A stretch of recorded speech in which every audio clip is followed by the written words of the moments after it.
Very sad incident happened in district Sialkot. In Rajco factory, Mr. Priyantha, who was a Sri Lankan citizen and was working as a manager in the factory, was subjected to violence by the factory workers.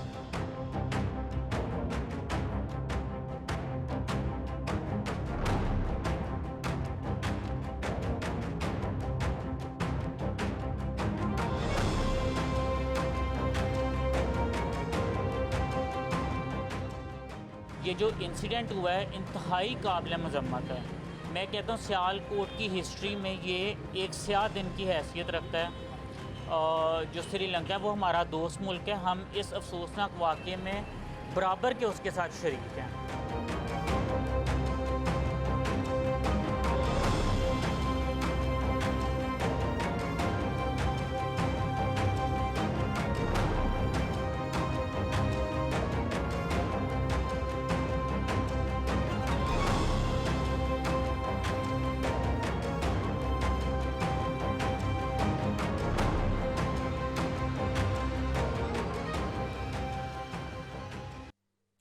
السلام علیکم ناظرین، ہمارے London studio سے آپ دیکھ رہے ہیں signature talk اور میں ہوں احمد شاہین. امید ہے آپ حضرات خیریت سے ہوں گے. پروگرام میں خوش آمدید. ناظرین، آج پروگرام میں سب سے پہلے بات کریں گے پاکستان کے حوالے سے، اور پاکستان کا جو شہر سیالکوٹ ہے اس کی بات کریں گے. کچھ روز قبل وہاں پہ بہت افسوسناک اور دردناک واقعہ پیش آیا. ایک ہجوم نے وہاں پہ موجود غیر ملکی شہری کو جو وہاں پہ روزگار کے سلسلے میں موجود تھے انہیں توہین مذہب کا الزام لگا کر قتل کر دیا. بے دردی سے قتل کیا گیا. یقیناً یہ افسوسناک واقعہ ہے اور انسانیت کی تذلیل ہے. اس کی جتنی بھی مذمت کی جائے کم ہے. اگرچہ جو ملزمان ہیں ان میں سے کچھ پولیس کی حراست میں موجود ہیں اور جو پاکستانی سیاسی شخصیات ہیں انہوں نے اس واقعے کی مذمت بھی کی ہے. حکومت نے اس بات کی یقین دہانی کرائی ہے اور مسلسل اس حوالے سے وہ گفتگو کر بھی رہے ہیں کہ اس واقعے میں، اس دردناک واقعے میں جو ملزمان ملوث ہیں ان کو قرار واقعی سزا دی جائے گی. بہرحال بہت ہی افسوسناک واقعہ ہے اور شرمناک واقعہ بھی ہے. اس کی جتنی مذمت کی جائے، اس کے اوپر جتنا بھی دکھ کا اظہار کیا جائے وہ کم ہے.